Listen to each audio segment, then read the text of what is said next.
25, by 30, we have a job, you have a car, you have a house, you're married, you're going out to these fancy trips and all those things.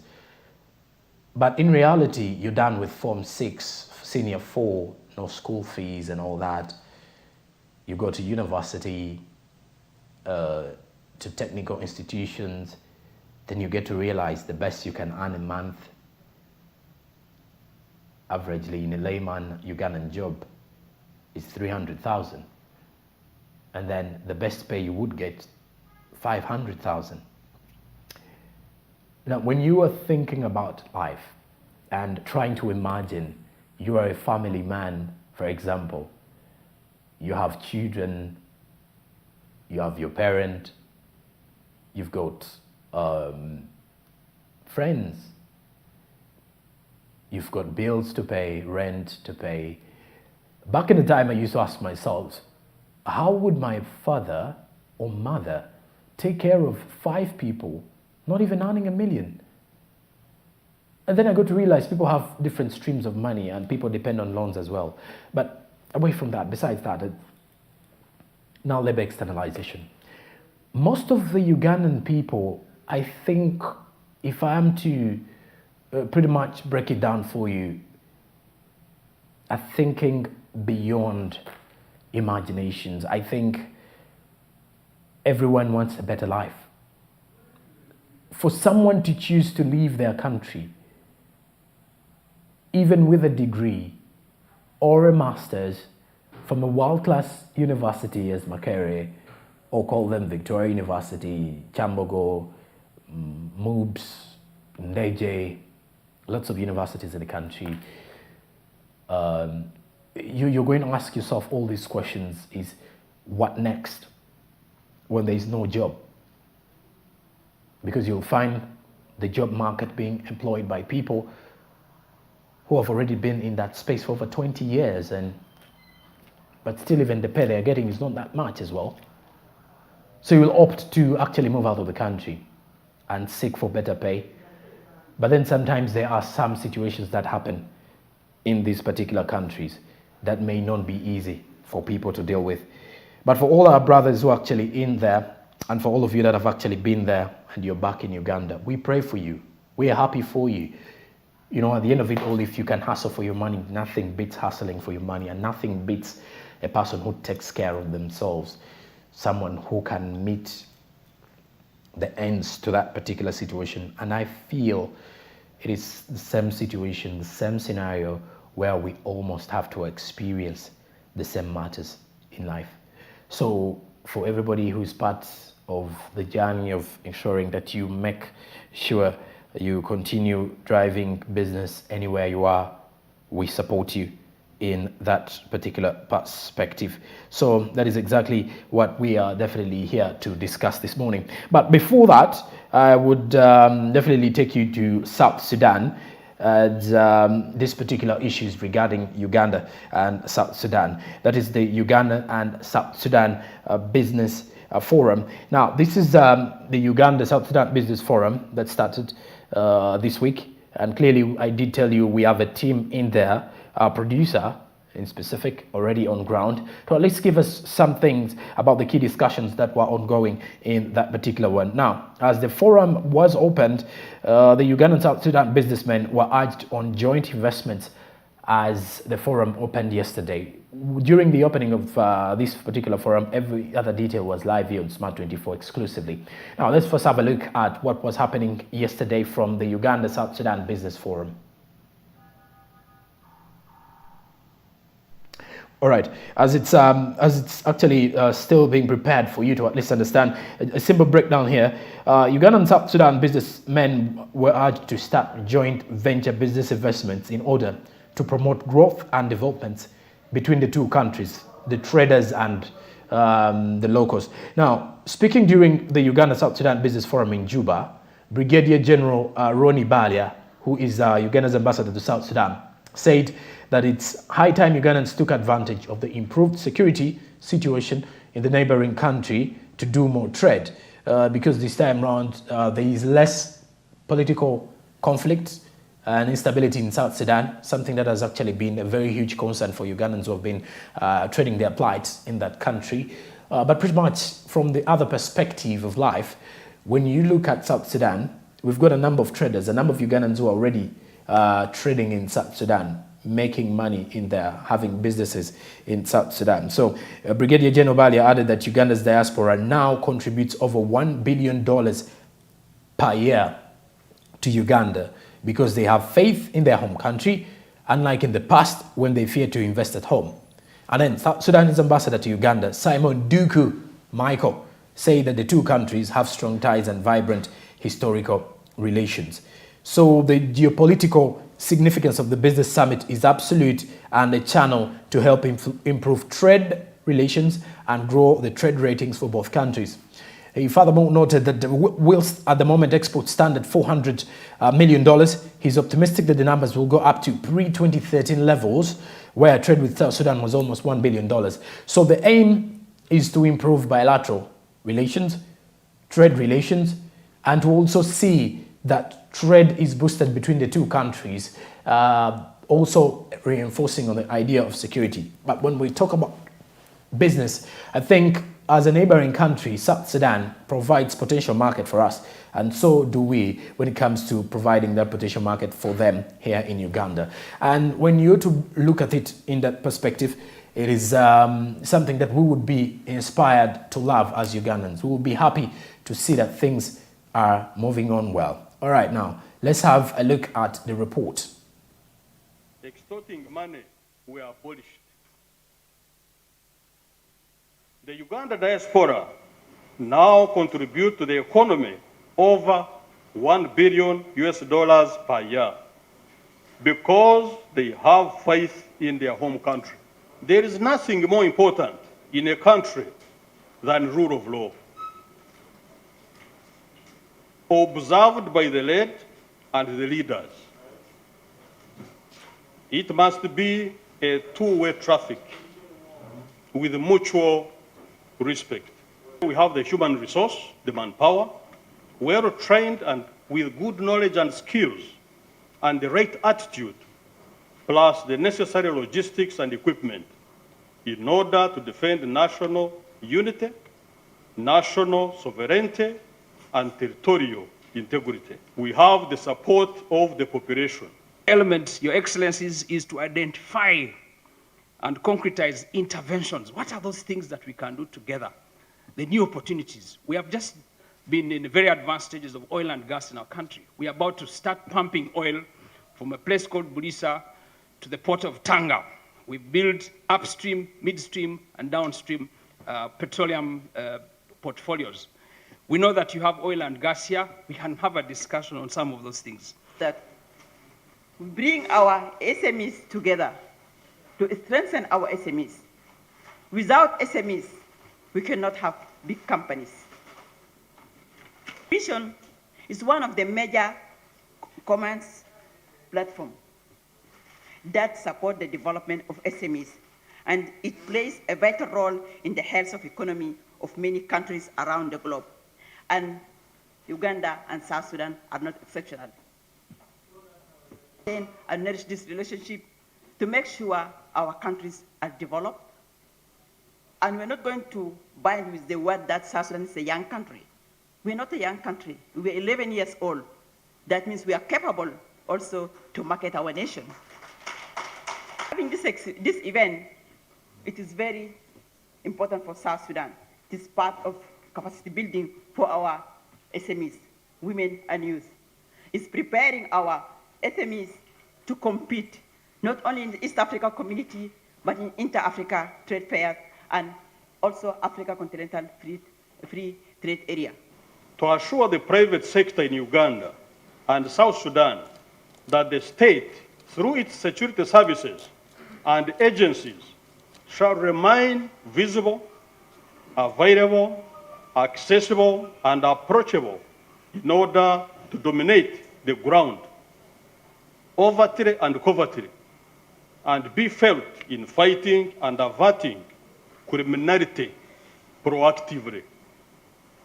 We shall continue working closely with sister countries in East African community, the African region, and globally to ensure international peace and security in order for international trade and investment to prosper.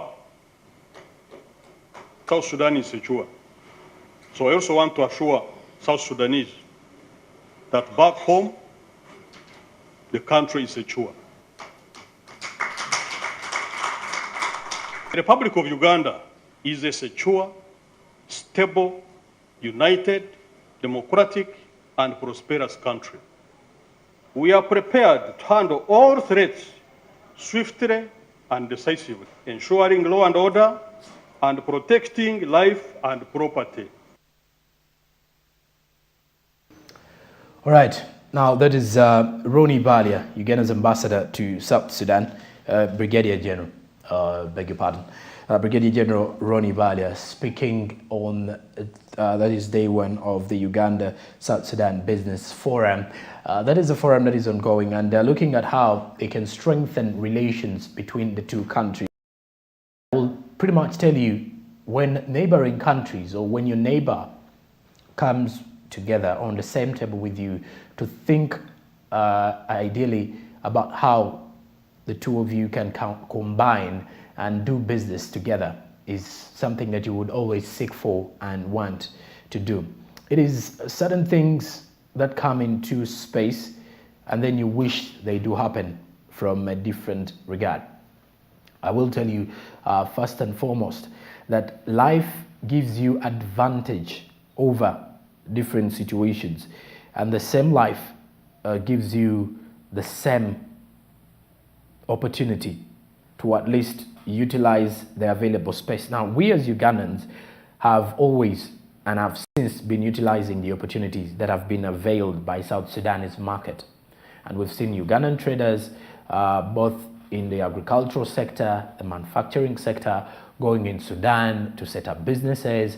And this has actually seen a rise of a lot of things, and it's something that you would definitely wish to happen every other time. So with the business forum, they are looking at the bigger intention of the forum is to focus more on building these relations to grow bigger. They want to see that there are opportunities for Ugandan people in South Sudan. So we want to as well create opportunities for South Sudanese people in Uganda. Opportunities of not only living and staying in Uganda, but opportunities of also trading and being able to make money in Uganda. That is the major emphasis in here. Trading, security, but the major emphasis is on the trade. How can we benefit from this particular one? Because we are two countries neighboring one another and countries that want to continue doing business together. We are a family. I should put it in that way, that if you are a family, you want to see businesses moving together. You want to put that into a statement that makes value. So with the people of South Sudan welcoming the Uganda delegation as well, and just recently as they were launching the South Sudanese Business Forum, we also had the opportunity to realize that Uganda is building an embassy in South Sudan, a permanent council in South Sudan. So this particular one will be home to Uganda's delegation or Uganda's representatives in South Sudan, where Ugandan traders and Ugandan people settled in South Sudan will be heading out to give in their grievances or to settle disputes as they are living in South Sudan. So those and more are some of the situations that are coming in from South Sudan. And I believe in such situations, we as Ugandans should be proud of these developments. We should be proud that such things are happening and coming up in the time when we are into the post-COVID-19 recovery situation. This particular process can only be reinforced when we are creating new opportunities and creating various avenues of expansion of our exports base and expansion of our trade and expansion of our market space, because that is the most vital thing and the most relevant information that you would want to relieve and receive. Now, every day when people have to understand literally what happens normally is that with such forums, there are discussions. One, traders take part, leaders, delegates, And the discussions from a delegation perspective is how to turn this into international cooperation. So it's a simple discussion, but how do we turn this into international cooperation? How do we see exports and importation of goods being solved between the two countries? Then how do we make life easier for our traders, both locally and internationally? And that is exactly what was coming in from the forum, which is still ongoing. And I did tell you that we have a team in South Sudan already from this particular one, and then it will be giving you all the updates. We'll be giving you all the updates as they happen from South Sudan, with over 200 public and private players already attending the Uganda-South Sudan Business Forum. So there is huge expectation that with this particular one, where we also had the ED of the Private Sector Foundation of Uganda, that is Stephen Asimwe, part of this particular one, we got to realize most probably that it is something that you would get to understand from that perspective, that you will get to see that business is a way to go during this post-COVID-19 recovery, because now we're looking at different avenues as Ugandans strengthening bilateral talks. Just recently, we apparently had to strengthen talks with Rwanda, which led to the reopening of the border after 3 years. Now the DRC is back. DRC has been initiated in the DRC has been initiated into the East African Community Bloc. Now we've apparently got to realize that Kenya now is demanding for our maize. Now, when you look at those particular situations, just recently with the Joint Permanent Commission that was signed between Uganda and Tanzania, we also talked about the limiting of the trade barriers that made it difficult for our business traders to cross to cross Mutukula to Tanzania to carry on business. So now when also South Sudan steps in, you can see that Uganda is making sure that all its neighbors or all her neighbors can be potential business partners and partners that can bring in business ideas that will help and strengthen the relations that we want and that we seek for forwardly. We have a lot of Ugandan people or Ugandan traders who are actually trading and carrying out businesses in most of these countries. And that is why you would expect that this is a platform that we'll definitely be proud of. This particular business forum that is ongoing in South Sudan is one that you would wish to yield better results for us and then the other people, as it normally happens in that perspective. So as you get it, that is what you will entirely have to focus more on. And for all of you that are actually getting more of who are actually skeptical about doing business in South Sudan, now you can definitely see with the ongoing discussions and with this particular forum, they're looking at making it easier for any Ugandan to go and trade with the opportunities that comes in with the East African community, with South Sudan being part of the East African Community Bloc, also being part of the countries that are implementing the African Continental Free Trade Area. So that means that is a free zone for you to go and do business and then freely. And when you look at that, because now we've become, it's just like it's a neighboring situation. My neighbor, you pull each other to see that business continues and business prevails. So that is exactly what is happening with South Sudan and Uganda's business forum. And we would wish that by the time we end the forum, we would have come to a common understanding that this is where we both gain in. It should actually be a 50-50, and to see that all countries are happy with the forum, because at the beginning of it all, the private sector foundation here in Uganda, private sector players from Uganda and those from South Sudan are part of this particular forum. Everyone is giving in their ideas on how to strengthen the economic relations between the two countries and how the two countries can come together to deal with business and execute different business deals and ideas. And that is why we are having such discussions, and why it is highly on demand that we have to accept that this is a chance for us to recover from the shocks of the COVID-19 pandemic. And well, you'll still be getting all the updates as they are happening from the South Sudanese Uganda that is the South Sudan Uganda's Business Forum as it happens, and we'll be giving you all of that from our updates here, from Smart Means Business down to Business Today and Yugi to College. Just stick around to Smart 24 and we'll definitely be giving you all those details. I've got 24 minutes off my clock of 9 a.m. and after the break, we're getting on ground with Barije Andrew to expound more on the matters of the externalization of labor in the country. What needs to be done to regulate the sector?